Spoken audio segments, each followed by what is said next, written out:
The St. Joseph Arts Council is preparing for summer events and a new fundraising opportunity. Our guest tonight on Community Conversation with Charles Christian is Terri Modlin, president of the Allied Arts Council. Charles.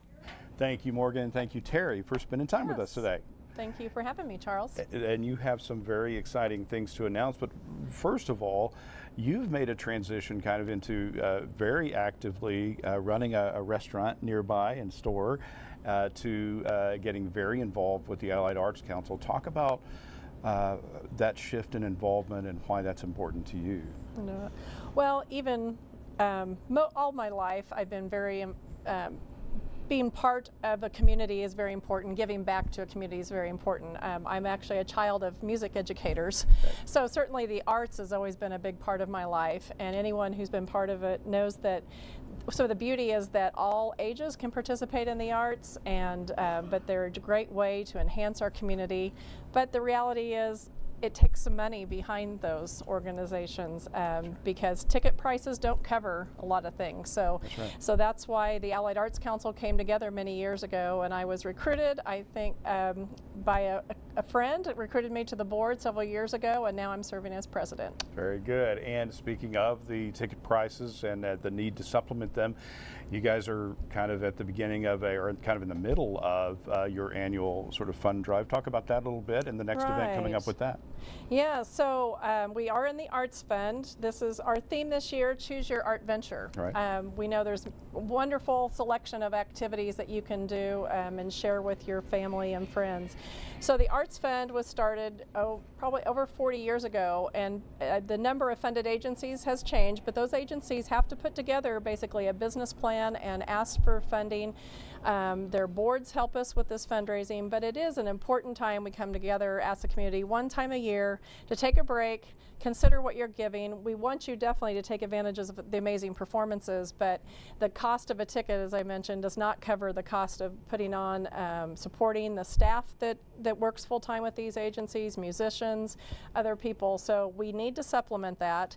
I sing with the community chorus, and I think the report I received is the ticket sales are only 10% of the income that organization needs to be able to produce their season. Wow. So it's really important that we think about if we've got the means, whatever you can do, if you can give this point, make a pledge to the Arts Fund, that's really important. And then there's actually 8 agencies that share in that. So you're not just picking one, you're actually helping 8 different agencies put on performances and programs for our community. That's great. And what are your goal? What's the goal this year? Our goal is $215,000. Okay. We'd love to beat that, but at minimum, we've told those agencies we're going to try to bring in that amount so they can plan their budgets for next year based on that. And like I said, they have to submit proposals. They have to say this is what we're going to do with these funds and all this, and then you guys as a council make that decision, and then go about the business of raising funds for the year, right?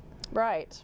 Yeah, and they're looking at exciting programming. You know, that helps them with their planning, but they're looking at great things to bring to us. Like this weekend, the Performing Arts Association is bringing a tribute performance. It's actually a David Bowie performance tribute, Space Odyssey. So that's an organization we support. And then the following weekend, we have the symphony and the community chorus back to back in the Missouri Theater. Again, all these performances are all in the theater, but what a wonderful way you get to enjoy the symphony one night, and then it's going to be a gospel performance. We're bringing in Isaac Cates and Ordained from Kansas City. Wow. It's going beyond just the chorus. So again, part of their business model this time is to reach out, include Mid-City Excellence, students from Benedictine College, from Missouri Western, from Truman High School. It's going to be a great celebration. That's great. And you guys include youth a great deal as well in your both outreach and in just sort of a way of connecting with the community, right? Yeah, I think all these organizations definitely offer either free or reduced tickets to students, and a lot of those go through college age.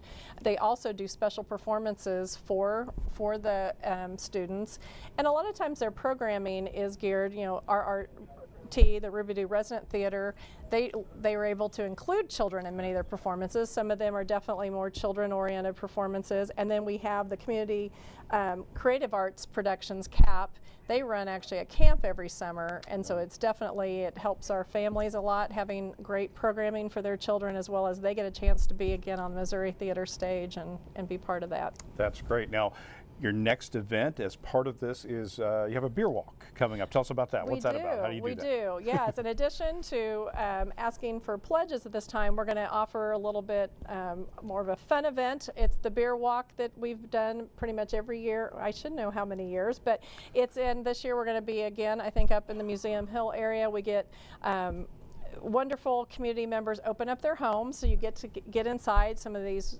wonderful historic homes, which are an art piece as well.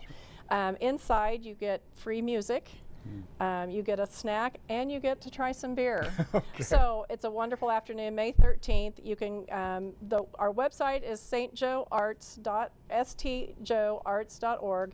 From there you can find information about the beer walk, as well as you can get information about the art fund, and you can get the tickets. And so there is, until April 24th, there's a buddy ticket, which is 2 for $50. So Great. You need to get on there soon. There it is, and it's right there on your screen as well. Please take advantage of that. And very exciting things happening then, not only in the spring, but it'll help fund things through the whole year, right? Right. We're asking for pledges now, and we will continue to receive and calculate against our goal and through the end of June, but people have until the following year to pay their pledge. All right. Terri Modlin, St. Joe Arts Council, Allied Arts Council, we thank you for your time with us, and we thank you for tuning. Oh, thanks. We thank you for tuning in to Community Conversation this week. We'll have more news after the break.